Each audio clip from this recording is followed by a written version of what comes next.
원장님께서 아까 말씀하실 때 전문가들과 국민들과 함께 또 이야기하면서 같이 가겠다고 말씀하셨는데요. 또 말씀하신 게 정치 경험이 없다고 말씀하셨는데 많은 국민들이 정치 경험이 없기 때문에 국정 운영 수행 능력에 대해 의구심을 품는 분들도 있습니다. 그만큼 원장님께서 국정 운영 능력을 보여주기 위해서는 같이 함께 하실 분들이 필요할 것 같은데요. 그분들을 언제 좀 공개하시고. 네, 정치 경험이 없는 게 맞습니다. 그렇지만 과연 정치 경험이 많은 것이 꼭 좋은 것인지는 모르겠습니다.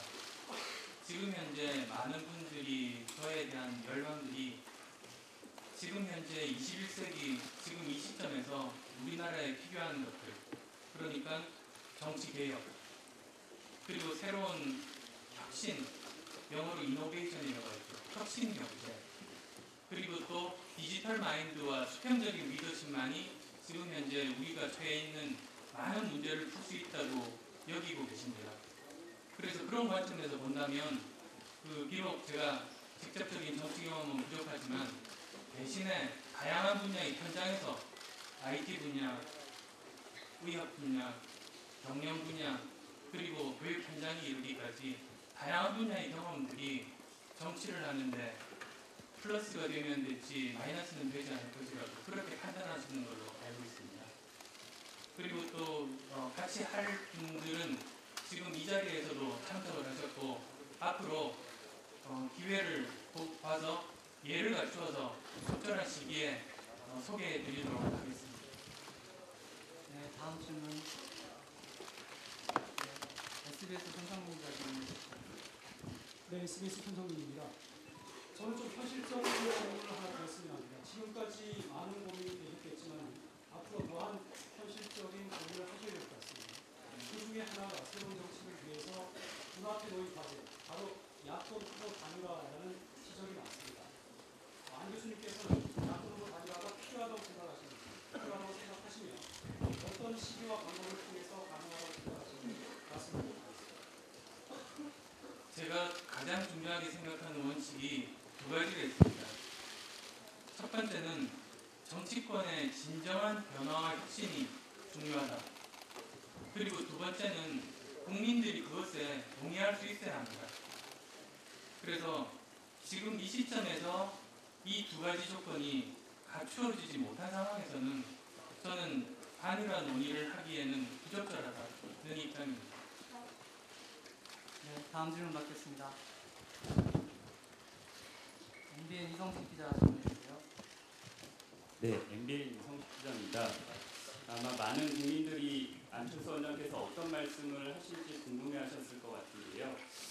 제가 여쭙고 싶은 것은 경제 분야에 대해서 질문을 드릴게요. 지금 우리 경제가 그 말씀 중에도 있었지만 굉장히 어렵고 내년도에는 그런 유럽발 경제 위기가 우리나라에도 굉장히 큰 영향을 미칠 것이다라는 전망이 많습니다. 그런데 많은 사람들이 과연 국정 운영 경험이 없는 안철수 원장께서 과연 이 위기를 관리할 수 있는 리더십을 갖고 계신가 굉장히 궁금해할 것 같아요. 이런 위기를 극복하기 위해서 어떤 게 필요하다고 생각하시는지 궁금합니다. 지금 현재 여러 가지 위기라든지 국내에서 풀리지 않는 그런 많은 문제들이 있습니다. 그런데 그 문제들의 공통점을 살펴보면 한 분야의 전문가 또는 한 그 정부의 부처 내지는 한 사람의 결정만 가지고는 풀 수 없는 그런 문제들이 대부분입니다. 만약에 그렇게 풀릴 문제면 이미 전 정부에서 풀렸겠죠. 오히려 지금 나와 있는 이런 문제들은 대부분이 복합적인 문제입니다. 그런데 지금 현재 어떤 예전의 의사결정 구조라든지 정부 그 구조를 보시면 한 사람이 결정하는 구조 내지는 정부 부처에서 자기만의 시각을 가지고 그 문제를 바라보는 그렇게 분산된 그런 구조들을 가지고 있습니다. 그러면 각각은 열심히 하지만 총체적으로 문제는 풀리기가 어렵죠. 이럴 때 필요한 것이 일종의 그 융합적인 사고입니다. 융합적인 사고라는 말은 자기의 전문성을 가지고 세상의 문제를 바라보는 것이 아니라 문제를 먼저 중심에 두고 이 문제를 풀기 위해서 어떠한 분야의 전문가가 필요하고 어떠한 방법론이 필요하고 어떠한 정부 부처의 사람들이 필요한가를 모으는 그런 접근 방법이 굉장히 중요합니다. 그래서 그런 접근 방법을 할 때 필수적인 것이 수평적인 리더십, 디지털 마인드입니다. 지금 현재 그 세계에서 21세기에 디지털 마인드, 이런 전체적인 그 트렌드를 이해하는 그런 마인드가 굉장히 중요하고, 그리고 또 여러 분야의 전문가들을 수평적인 관점에서 바라보고 이들을 조합할 수 있는 능력들이 굉장히 중요한데, 그런 관점에서는 그 제가 지금까지 해왔던 일들이 대부분 그런 쪽 방면이 유리했기 때문에 그렇게 해서 문제를 풀 수 있다, 저는 그렇게 생각합니다. 네, 한겨레 신문 김보혁 기자 질문해 주세요. 네, 앞에 계시네요. 댓글 주세요.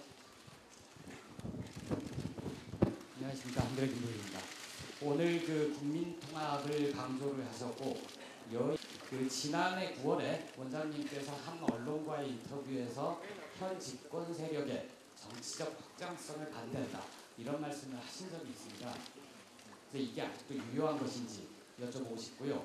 방금 답변 중에 그 단일화가 현 시점에서는 부적절하다, 단일화 논의가 현 시점에서는 부적절하다고 말씀하셨는데, 그렇다면 연말 대선까지 독자 노선을 유지하시겠다는 것인지, 아니면 환경과 조건의 변화에 따라서 단일화 논의를 시작할 수도 있다는 것인지 명확하게 답변 부탁드립니다.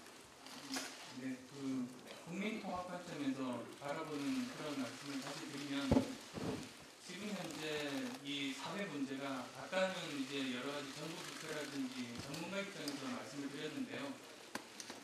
모든 그런 문제를 풀 수 있는 해법은 사실은 국회가 가지고 있습니다.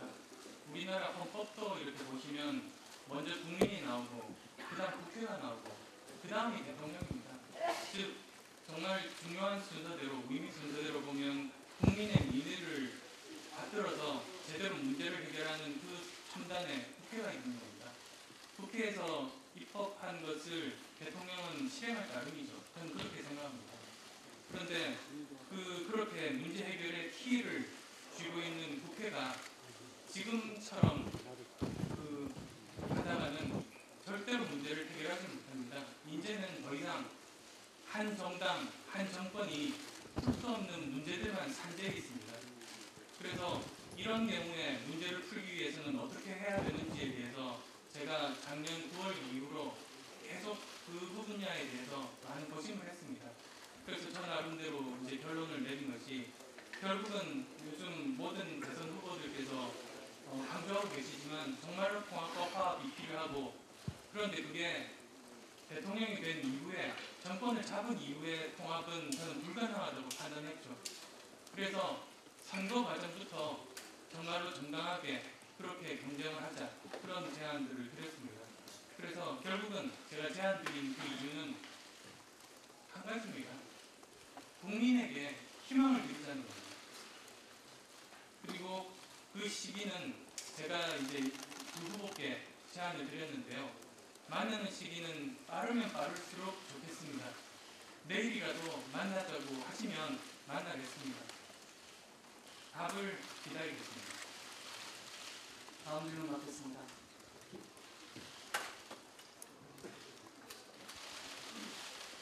경향신문 장항도 기자. 저 가운데 계시네요.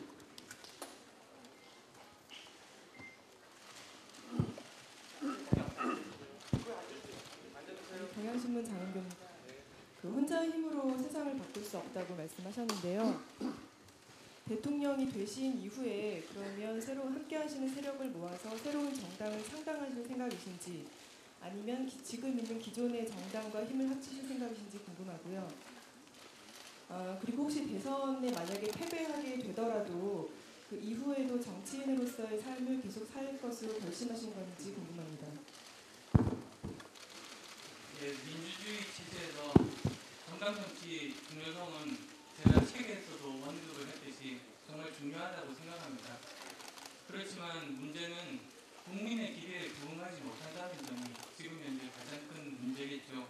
그래서 아마도 제게 보낸 기대도 아마 그 이유 때문이라고 저는 생각하는데요. 지금 제가 아까 말씀드렸던 두 가지 가장 중요한 그런 원칙, 첫 번째는 정치권의 진정한 변화와 개혁이 필요하고 두 번째는 국민들이 그것에 대해서 동의를 해야 된다는 그런 원칙을 견지하면서 열심히 선거 활동을 하면 그 과정 중에 양 정당도 제대로 된 그런 개혁, 위인위를 받드는 그런 정당으로 거듭날 것을 기대합니다. 그리고 두 번째 질문에서 제가 지금까지 몇 번 이제 직업을 바꿨습니다. 그런데 도중에 그만뒀던 적은 한 번도 없었습니다. 그래서 이번도 마찬가지로 선거 결과와 관계없이 제가 일단 여기서 정치인으로 거듭나기로 한 이상 결과와 관계없이 열심히 이 분야에서 일을 해서 조금이라도 우리나라의 긍정적인 발전에 도움이 될 수 있는 사람이 되고자 노력하겠습니다.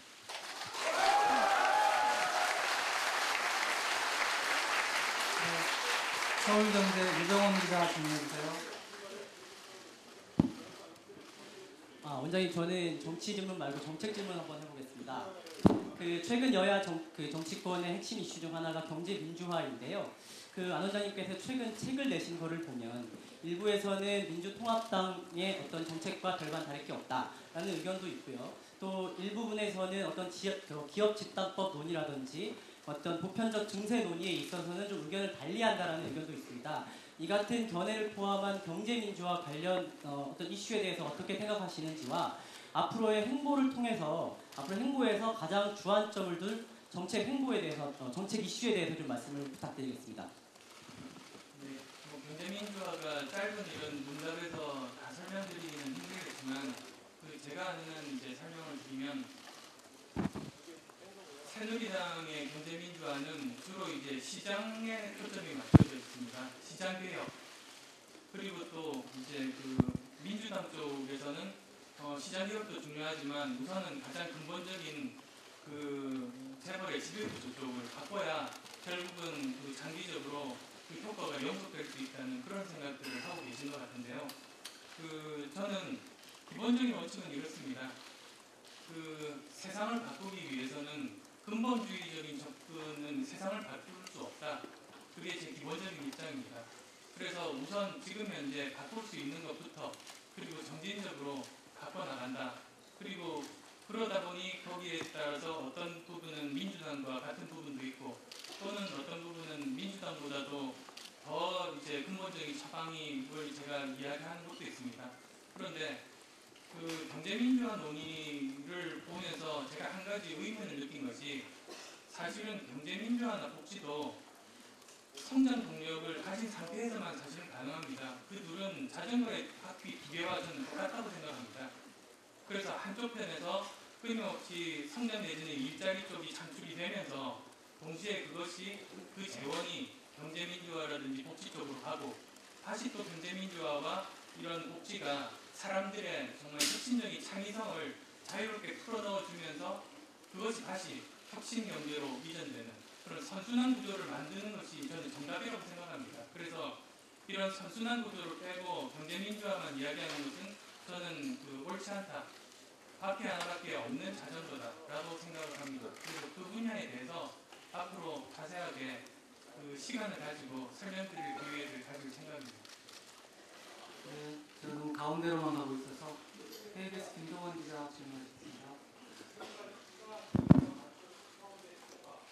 에 관련돼서 교수님께서는 이 정치권의 진정한 변화와 혁신 그리고 국민 동의 이 두 가지 전제 조건을 말씀을 하셨는데 그것에 대한 좀 구체적인 말씀을 해주시고 예를 들어서 새누리당의 박근혜 후보가 어떤 변화를 보인다든지 아니면 민주당의 문재인 후보가 어떤 변화를 보여야 한다든지 이런 조건이 있을 때 그리고 국민들에 대한 여기에 반응이 어떨 때 단일화에 임할 수 있다라는 그런 좀 구체적으로 말씀을 좀 해주시고요.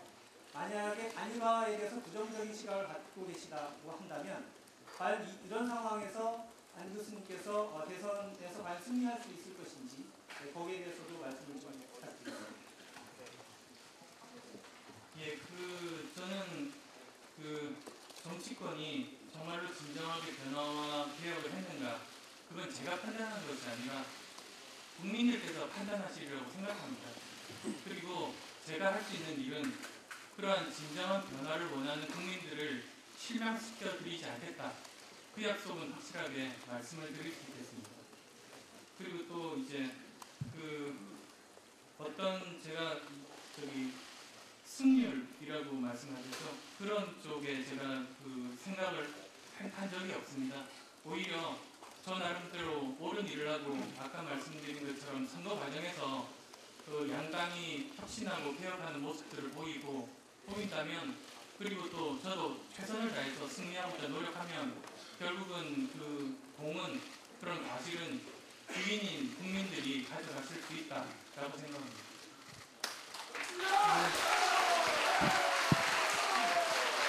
고맙습니다. 네, 고맙습니다. 네, 그리고 넘어와서 프레시안 박대웅 기자 질문해 주시죠. 프레시안 박재현 기자입니다. 저는 지난 정부에 대한 평가를 좀 여쭤보고 싶은데요.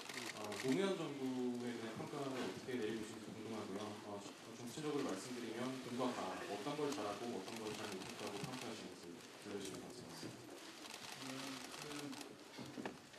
지금까지 대한민국의 모든 정부가 저는 공과 과가 있다고 생각합니다.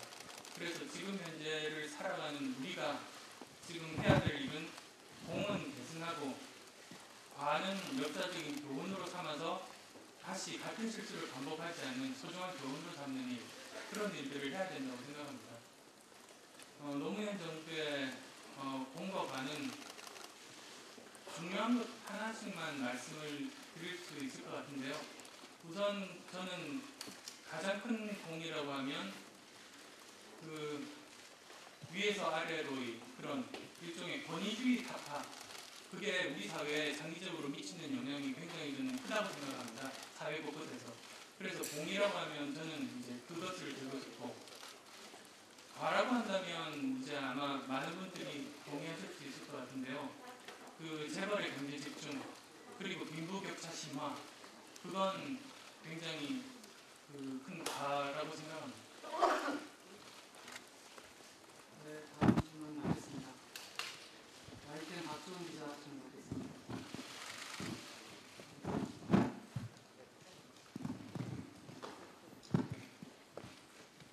네, YTN 박수훈입니다. 안 원장님께서는 방금 이제 네거티브 선언하지 않겠다고 말씀하셨는데 이 안 원장님에 대한 그런 의혹들이 많이 제기돼 있고요. 또 앞서 김태석 변호사님 기자회견을 열어서 민간인 사찰이 이루어질 것 같다고 그런 주장을 하셨는데 앞으로 이런 네거티브 공세에 대해 어떻게 대응하실지 궁금하고요. 다음에 민간인 사찰 의혹 부분에 대해서 어떤 입장이신지 부탁드립니다. 네, 사실 저는 정당한 검증에 대해서는 계속 성실하게 답할 생각이고 이 자리에 있는 사람은 모두 답해야 되는 의무가 있다고 생각합니다. 그렇지만 정말 네거티브, 악의적인 흑색 선전 그런 것들에 대해서는 저는 정치권 최악의 부패라고 생각합니다. 그리고 특히 이제 아시겠습니다만 최근에 몇몇 루머들이 있습니다. 그런 루머들이 사실은 저뿐만 아니라 모든 대통령 후보들에게 만약에 그런 흠이 있다면 그것은 대통령 후보뿐만 아니라 모든 공직자로서의 저는 자격이 부족하다는 그런 생각을 하고 있습니다. 그래서 결격 사유에 해당된다고 저는 생각하는데요. 이번 기회에 만약에 그러한 의혹을 제기하신 분들이 계시다면 국민들을 위해서 저는 공개적으로 입증해달라고 청드리고 싶습니다. 그리고 이제 민간인 사찰 부분에 대해서는 상식적으로 민주주의에 반하는 공권력의 남용의 최악의 형태라고 생각하고 이 부분에 대해서는 국회 국정조사를 통해서 발권, 세권, 뿌리를 뽑아야 된다고 생각합니다. 기자분들께서 질문이 많으시네요. 내일신문 김상범 기자 질문해 주십시오. 우선 오른쪽에. 네, 저 내일신문 켜져 있어요. 내일신문 김상범입니다. 이제 출마 선언을 하시고 정치를 하겠다고 선언을 하셨는데 원장님 그러면 지금 맡고 계시는 겁니까? 지금 이 시간부로 서울대 대학원장직 그리고 안랩 이사회 의장직도 사임할 생각입니다. 그리고 그게 너무나 당연한 일이라고 생각합니다. 그리고 또 추가로 덧붙여서 말씀드리면 만약에 대통령이 된다면 제가 가진 나머지 안랩 지분 절반도 사회에 환원할 생각입니다.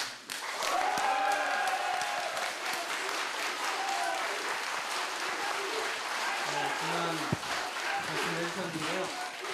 네, 너무 이제 오랜 시간 동안 이제 진행하기는 어려울 것 같습니다. 한두 질문 더 받고. 형성이 되는데요. 각 후보들에 대한 평소에 어떤 평가를 가지고 계시는지, 특히 박근혜 후보의 경우 최근 역사 인식 때문에 지금 어수선한 분위기인데요. 그것에 대해서도 얘기를 해주시고요.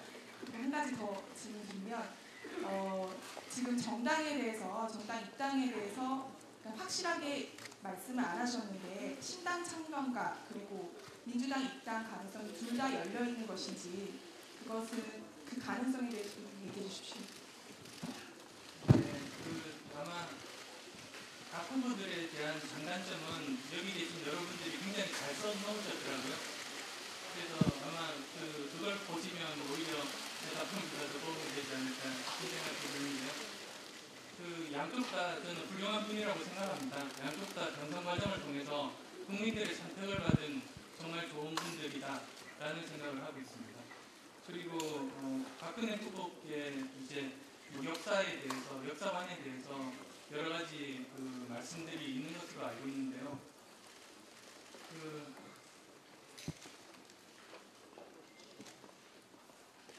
아버님에 대한 이야기를 하기가 힘든 그런 인간적인 고뇌는 저는 충분히 이해할 수 있다고 생각합니다. 그렇지만 대통령 후보 자격으로는 본인이 가지신 정확한 생각을 밝히시는 게 더 바람직하지 않는가 그런 생각들을 가지고 있습니다. 담당하신 기자분들이 아마도 많이 오셨을 것 같은데요. 그리고 사실 제가 그동안 특히 이제 지난 2달 책을 내고 2달 동안 비공개 일정을 소화를 했습니다. 그런데 그 이유가 우선은 첫 번째로는 양대 정당에서 경선이 진행되고 있는 가운데서 제가 바깥에서 그렇게 오들서한 공개 행보를 하는 게 저는 예의가 아니라고 생각했습니다. 사실 생각해 보시면 아시겠습니다만 제가 만약에 대통령직을 노리고 정말로 홍보 효과를 누리려고 했다면 모든 일정들을 아마 공개했겠죠.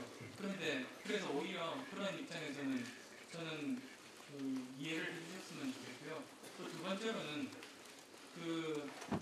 농촌 그리고 정말 실직자 가장분들 그런 분들 찾아다닐 때 만약에 공개 행보를 해서 수십 명 내지 수백 명의 기자분들이 와서 주위를 둘러싸고 있는 가운데서 대화를 했다면 그분들 주눅 들어서 절대로 말씀 못 하십니다. 그리고 또 오랜 시간 동안 이야기할 수도 없고요.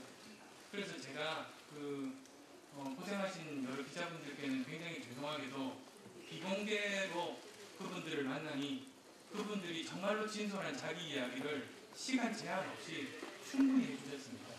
그리고 그런 것들이 제가 고민을 끝낼 수 있는 가장 큰 그런 도움이 됐다. 그렇게 이제 말씀드릴 수가 있을 것 같아요. 앞으로의 행보는 공개로 하겠습니다. 그리고 기자 여러분들이 취재력을 믿겠습니다. 아마 어디가 있는지 이제 다 아실 수 있을 것 같습니다. 그리고 마지막 질문으로 또 단일화 말씀을 하셨는데요. 결국은 저는 제 원칙, 그 2가지 원칙이 가장 중요하다고 생각합니다. 그래서 어떤 시한을 못 박는 것도 아니고 지금 방법 문학인 이유서 그러니까 정말로 중요한 2가지 원칙, 정치권의 진정한 변화와 혁신, 그리고 국민들이 그것에 대해서 정말로 동의할 수 있느냐 그 문제만 가지고 판단하고 정말로 진정한 변화, 새로운 시작을 원하는 국민들을 실망시켜드리지 않겠다. 그 결심만 다시 한번 더 말씀드릴 수 있겠습니다. 네, 정장하겠습니다. 문지은 기자 질문이었습니다. 그동안 많은 질문을 해주셨고요. 감사드립니다. 오늘이 시작입니다. 이제 국민이 선택하는 새로운 변화가 시작되었습니다. 여러분과 함께 만나고 함께 고민하고 그렇게 새로운 길을 걸어갈 것입니다. 함께해 주신 기자 여러분, 시청자 여러분, 국민 여러분 고맙습니다. 이상으로 안철수 의원의 기자 여러분을 마치도록 하겠습니다. 감사합니다.